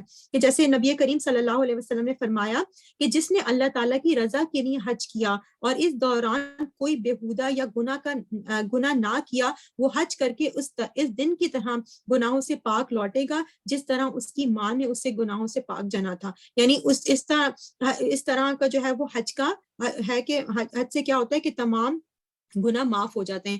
اور کیا ہے حج مبرور؟ کہ نبی کریم صلی اللہ علیہ وسلم نے فرمایا، آپ صلی اللہ علیہ وسلم سے ابو ہریرہ رضی اللہ عنہ کہتے ہیں کہ رسول اللہ صلی اللہ علیہ وسلم سے سوال کیا گیا کون سا عمل سب سے افضل ہے؟ آپ نے فرمایا اللہ اور اس کے رسول پر ایمان لانا. اور کہا اس کے بعد؟ آپ صلی اللہ علیہ وسلم نے فرمایا اللہ کی راہ میں جہاد کرنا. اور پھر کہا اس کے بعد؟ تو آپ صلی اللہ علیہ وسلم نے فرمایا کہ حج مبرور. اور پھر اس کے علاوہ اور کیا ہے؟ اس جو عرفہ کے ہم اندر دیکھتے ہیں کہ اس کے علاوہ طواف کی جو صفا اور مروہ کے درمیان جو دوڑنا ہے جو صحیح ہے اس کی کیا فضیلت ہے؟ یہ نبی کریم صلی اللہ علیہ وسلم نے فرمایا تمہارا طواف کے بعد 2 رکعت ادا کرنا ایسا ہے جیسے تم نے اسماعیل کی اولاد میں سے ایک گردن آزاد کر دی، اور تمہارا صفا و مروہ میں دوڑنا ایسا ہے جیسے 70 گردنیں آزاد کرنا. گردنیں آزاد کرنا کیا ہوتا ہے؟ غلاموں کو آزاد کرنا، اور اس کی بہت زیادہ فضیلت ہے. تو جو ہم حج کے موقع پہ بھی جو کرتے ہیں مناسک وہ بھی جیسے صحیح ہے شامل ہے اور طواف شامل ہے، اس کی بہت زیادہ فضیلت ہے. اور اس کے علاوہ مزدلفہ بھی جو رات یہاں پر گزاری جاتی ہے حج کے موقع پر، اس کی بھی بہت زیادہ فضیلت ہے. کہ نبی کریم صلی اللہ علیہ وسلم نے مزدلفہ کی صبح فرمایا اے بلال لوگوں کو خاموش کراؤ. پھر فرمایا اللہ تعالیٰ نے تمہارے اس مزدلفہ میں تم پر احسان فرمایا ہے کہ تمہارے نیکوکاروں کی وجہ سے تمہارے گناہوں کو بھی بخش دیا، اور تمہاری نیکوکاروں نے جو کچھ مانگا انہیں عطا کر دیا. سبحان اللہ. اور پھر 9 ذی الحج کی کیا فضیلت ہے یوم عرفہ کی؟ کہ نبی کریم صلی اللہ علیہ وسلم نے فرمایا کوئی دن ایسا نہیں جس میں اللہ سبحانہ و تعالیٰ عرفہ کے دن سے زیادہ لوگوں کو جہنم سے آزاد کرتا ہو اور فرشتوں کے سامنے ان کی وجہ سے فخر کرتا ہے اور ان سے پوچھتا ہے یہ لوگ کیا چاہتے ہیں. سبحان اللہ. پھر ایک اور حدیث میں آتا ہے کہ نبی کریم صلی اللہ علیہ وسلم نے فرمایا اللہ کے ہاں سب سے بڑھ کر عظمت والا دن یوم نحر یعنی 10 ذی الحجہ ہے، اور اس کے بعد یوم قر یعنی 11 ذی الحجہ ہے. تو اس سے کیا پتہ؟ اور ایک اور جمرات بھی آپ دیکھیں جب حج پہ لوگ جاتے ہیں تو وہ کنکریاں مارتے ہیں، اس کی بھی بہت زیادہ فضیلت ہے. نبی کریم صلی اللہ علیہ وسلم نے فرمایا تمہارا جمرات کو کنکریاں مارنا تمہاری ہر کنکری مارنے کے بدلے ایک ہلاک کرنے والی کبیرہ گناہ کی معافی اور کفارہ ہو جاتا ہے. سبحان اللہ. اور پھر قربانی کا مقصد کیا بتایا؟ جو قربانی 10 ذی الحج کو کرتے ہیں، سورہ حج میں اللہ سبحانہ تعالیٰ فرماتے ہیں لن ینال اللہ لحومها ولا دماؤها ولکن ینالوا التقوی منکم. اللہ تعالیٰ کو نہ تو قربانی کا گوشت پہنچتا ہے اور نہ خون، بلکہ اس سے تمہارا تقوی پہنچتا ہے. تو اس سے کیا پتہ چلتا ہے کہ یہ بہت زیادہ فضیلت والے دن ہیں، خاص کر جو حج کے مناسک ہیں. لیکن اس کے علاوہ جو لوگ حج پر نہیں جا رہے ان کو بھی اللہ تعالیٰ کی توفیق سے اگر موقع مل جاتا ہے کہ وہ اللہ کی عبادت کے لیے ان دنوں کو خاص کر لیں تو ضرور اس سے فائدہ اٹھائیں. کیونکہ میری بہنوں دیکھیں مجھے اور آپ کو نہیں پتا کہ ہماری اگلی زندگی میں ہمیں یہ 10 دن ملیں یا نہ ملیں. ہمیں اللہ سے دعا کرنی چاہیے عافیت کی، صحت کی، ایمان کے ساتھ، لیکن ہمیں نہیں پتا ہم میں سے کتنے لوگ ہمارے ساتھ تھے اب نہیں ہیں، کتنے لوگ پہلے صحت مند تھے اب صحت مند نہیں ہیں. تو اللہ نے مجھے اور آپ کو صحت بھی دی ہے، وقت بھی دیا ہے، تو اللہ سے توفیق مانگیں، اللہ سے نیت کریں. آج الحمدللہ پہلا دن ہے، آج سے اپنا ایک اسکیجول بنائیں اپنا کہ جو نیکیاں آپ پابندی سے کرتے ہیں ان کے علاوہ شعوری طور پہ کچھ نہ کچھ نیکیاں ایسی ضرور کریں کہ جو ہے جو اللہ کے لیے خالص ہوں، یعنی مقصد کیا ہو ہر نیکی کرنے کے پیچھے، نیت کیا ہو کہ میرا رب اس سے راضی ہو جائے، جیسے ہم کہتے ہیں نا رضیت باللہ ربا وبالاسلام دینا وبمحمد صلی اللہ علیہ وسلم نبیا، کہ اللہ اپنے آپ کو خاص کر لیں بالکل. اور صحابہ رضی اللہ تعالیٰ عنہ کا کیا عمل ہوتا تھا کہ ابو ہریرہ رضی اللہ تعالیٰ عنہ اور حضرت ابن عباس جو ہے وہ بازار میں نکل جاتے تھے اور زور زور سے تکبیرات پڑھتے تھے، اور ان کے پیچھے جو تھے وہ اور بھی سب لوگ تکبیرات پڑھتے تھے. تو اور صحابہ رضی اللہ تعالیٰ عنہ ان 10 دنوں کو رمضان کی طرح سے عبادات میں مشغول کر کے گزارتے تھے. تو اللہ تعالیٰ سے توفیق مانگیں، سب سے پہلے نیت کریں کہ اللہ تعالیٰ میں ہر عمل آپ کے لیے کروں، اللہم اجعل عملی کلہ صالحا، چاہے اپنے گھر کے کام کر رہے ہیں، صفائی کر رہے ہیں، صفائی کرتے وقت ذکر اذکار کرتے رہیں. سب سے بہترین جو اس وقت پڑھنے کے لیے ہے وہ ہے تکبیرات، اور اپنے گھر میں تکبیرات کو پلے کریں. الحمدللہ اب تو یوٹیوب ہے اور گوگل پہ بھی آپ ڈال دیں، جو گوگل ہوم ہوتے ہیں اس پہ آپ وہ پورا دن تکبیرات چلتی رہیں گے، ساتھ ساتھ آپ کھانا پکائیں، گھر کے کام کریں، پڑھتے رہیں اللہ اکبر لا الہ الا اللہ اللہ اکبر. اور اس کے علاوہ کوئی بھی کام جیسے کہ ہر نیکی کو بس یہ سمجھ کے کریں کہ اللہ تعالیٰ مجھے اس کے بدلے آپ کا قرب حاصل کرنا ہے. جیسے کہ ہم نے شروع میں دعا کی تھی نا، اللہم انی اسألک حبک وحب من یحبک وحب عمل یقربنی الی حبک، یا اللہ مجھے توفیق دے ایسے عمل کی جو مجھے آپ سے قریب کر دیں. تو کوئی بھی عمل، اور سب سے افضل عمل کیا ہے؟ نماز کو اول وقت پڑھنے کی توفیق مانگیں اللہ سے. اور پھر یہ کہ تہجد کا اہتمام کریں. اب راتیں چھوٹی ہو گئی ہیں تھوڑا سا، لیکن اگر ہم تھوڑا سا پہلے الارم لگا لیں فجر سے پہلے، اور 2 ہی رکعتیں بے شک ہمیں تہجد کی مل جائے، ہم کوشش کریں تہجد پڑھیں. پھر جو ہے وہ فجر کی نماز وقت پر ادا کر کے پھر قرآن کے ساتھ صبح شام کی دعائیں، ان کو ضرور شامل رکھیں، خاص کر ان 10 دنوں میں. لیکن اس کے علاوہ بھی، کیونکہ دیکھیں 10 دن آئیں گے اور چلے جائیں گے، اصل میں اور آپ کیا چاہتے ہیں کہ ہم ان 10 دنوں کے بعد بھی ان عمل کو ویسے ہی جاری رکھیں. یہ تو اللہ تعالیٰ مجھے اور آپ کو موقع دیتا ہے کہ ہم اپنی نیکیوں کو شعوری طور پہ کریں، اپنے ایمان کو ریوائیو کر لیں. کیونکہ سم ٹائم کیا ہوتا ہے کہ ہم عام دنوں میں جو نیکیاں کر رہے ہوتے ہیں وہ آٹو پائلٹ آ جاتی ہیں، وہ بس ایک میکینیکل ایگزرشن بن جاتی ہیں. لیکن جب ہمیں اللہ تعالیٰ کی طرف سے ایک موٹیویشن ملتی ہے کہ یہ 10 دن بہت اللہ کی پسندیدہ دن ہے، یا اب محرم آ رہا ہے یا پھر رمضان آ رہا ہے، تو انسان کے اندر ایک انرجی آتی ہے، اس کا ایک ایمان ریوائیو ہوتا ہے، اور وہ پھر اور مزید شوق کے ساتھ اور محبت کے ساتھ وہ عمل کرتا ہے. دیکھیں نا، ایک چیز کام ہم دونوں ہی کر رہے ہوتے ہیں. ایک کام ہوتا ہے جو آپ اس شخص کے لیے کرتے ہیں جو آپ کا بہت فیوریٹ ہے، اور ایک تو اس کے لیے جب آپ کوئی کام کرتے ہیں نا، اس کی ایک الگ ہی کوالٹی ہوتی ہے، اس کی ایک الگ ہی، اس میں آپ کے دل کے جذبات اور احساسات شامل ہوتے ہیں، اور وہ بہت اخلاص کے ساتھ ہوتا ہے. تو ہم اللہ کو خالص اور پیور عمل دیں، اور اس عمل میں ہم آگے سے آگے ففروا الی اللہ کریں، کہ ہر کام کو بس بڑھ کے کریں کہ یہ نیکی کا موقع مجھے مل جائے. تو نماز میں خشوع کی توفیق اللہ سے مانگیں، کیونکہ اللہ سبحانہ تعالیٰ کیا فرماتے ہیں سورہ مؤمنون میں، قد افلح المؤمنون الذین هم فی صلاتهم خاشعون، کہ اللہ تعالیٰ میں اب نماز میں خشوع کے ساتھ پڑھوں. ہر رکعت میں مختلف صورتوں کو پڑھیں، اشراق کی نماز کا، چاشت کی نماز کا، وابین کی نماز کا، ضحیٰ کی نماز کا، اور خاص کر سنت موقدہ اور غیر موقدہ. موقدہ تو ہم پڑھ لیتے ہیں کہ لیکن ہم اکثر سنت غیر موقدہ نہیں پڑھتے. تو کوشش کریں کہ عصر سے پہلے کی 4 رکعتیں ہم پڑھ لیں، اور پھر عشاء سے پہلے کی 4 رکعتیں ہم پڑھ لیں. تو انشاءاللہ باذن اللہ یہ اور پھر ہم جو ہمارے بچے ہیں مرد ہیں، کوشش کریں ان کو جماعت کے ساتھ نماز میں بھیجیں. پھر یہ کہ ذی الحج کا روزہ، خاص کر 9 ذی الحج کا روزہ کیا ہے، نبی کریم صلی اللہ علیہ وسلم نے فرمایا، مسلم کی حدیث ہے کہ عرفہ کا روزہ رکھنا گزشتہ اور آئندہ سال کے گناہوں کا کفارہ بن جاتا ہے.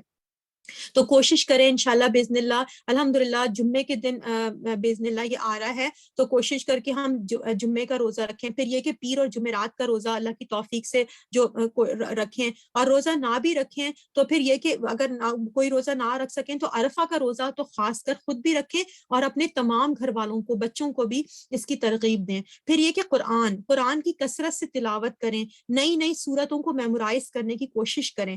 جیسے کہ اکثر ہم قرآن سے سن رہے ہوتے ہیں، لیکن ہم اگر اس کو پڑھیں تو ہماری میموری اور اچھی ہو جائے گی، کیونکہ یہ برین کی ایکسرسائز ہے نا. تو 1 یا 2 آیتیں، اگر کوئی آپ قرآن کلاس لے رہے ہیں تو اس کو کنٹینیو رکھیں، اس میں word to word root letters یاد کریں، اور پھر لوگوں کو بھی کوئی اچھی بات شیئر کریں.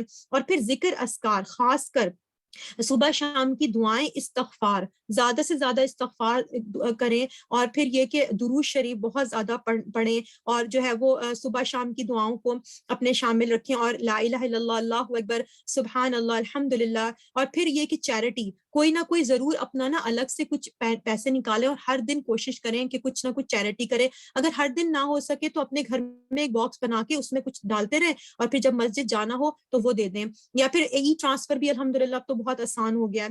پھر یہ کہ کوئی بھی کام جیسے کہ صلہ رحمی ہے، اپنے جب بہت سے بیمار لوگ ہوتے ہیں ان کو فون کرنا، آپ یہ دیکھیں یہ کسی کو تیمارداری کرنا بہت بڑا ثواب ہے. کسی کو اپنے رشتہ دار کو کال کر لینا، کسی سے پوچھ لینا کوئی کسی کو کوئی کسی چیز کی ضرورت تو نہیں ہے. ایسی صلہ رحمی میں اصل نیت کیا ہو کہ اللہ سبحانہ و تعالیٰ کو راضی کرنا ہو، اصل مقصد کیا ہو کہ کوئی بھی عمل کرنا ہو اللہ کو اس کے ذریعے سے، اور پھر ساتھ ساتھ نا گناہوں سے بھی بچنا ہے. یہ نہیں ہے کہ ہم نیکی کے کاموں کی تو لسٹ پوری کر لی، لیکن ایٹ دا سیم ٹائم جو گناہ کر رہے تھے، غیبت ہے، گوسپس ہے، سوشل گیدرنگز میں اپنا ٹائم ویسٹ کرنا، اور کوئی ایسی چیز واچ کرنا جس میں کوئی فائدہ نہیں بلکہ گناہ کا ذریعہ ہے، اس کو خاص کر اوائڈ کرے. تو انشاءاللہ باذن اللہ مجھے اور آپ کو اللہ تعالیٰ توفیق دے کہ اپنے نیک بندوں میں اور اپنے محبوب بندوں میں، اپنے پسندیدہ بندوں میں اللہ تعالیٰ شامل فرمائے. وآخر الدعوانا الحمد لله رب العالمين. سبحانك اللهم وبحمدك نشهد أن لا إله إلا أنت نستغفرك ونتوب إليك. اللهم وفقنا لما تحب وترضى. اللہ ہم کو توفیق عطا فرما کہ ہم وہ کام کریں جن سے آپ محبت کریں، جن سے آپ راضی ہو جائیں.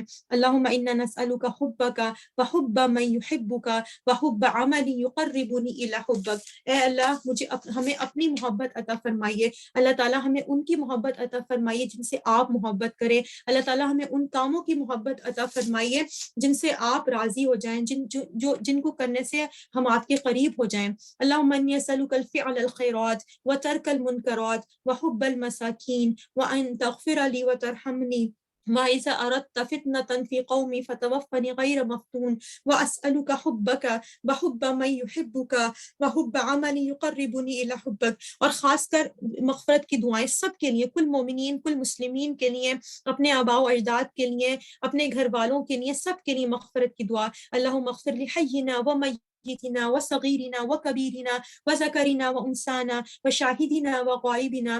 اللہم من احییتہ منا فاحی علی الاسلام ومن توفیتہ منا اللہم فتوفہ علی الایمان. رب اجعلنی مقیم الصلاة ومن ذریتی ربنا وتقبل دعاء. ربنا اغفر لی ولوالدي وللمؤمنين يوم يقوم الحساب.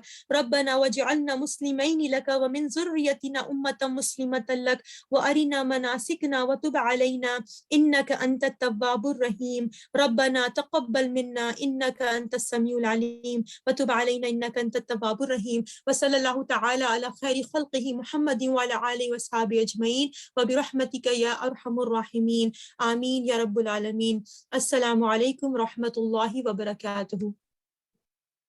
وعلیکم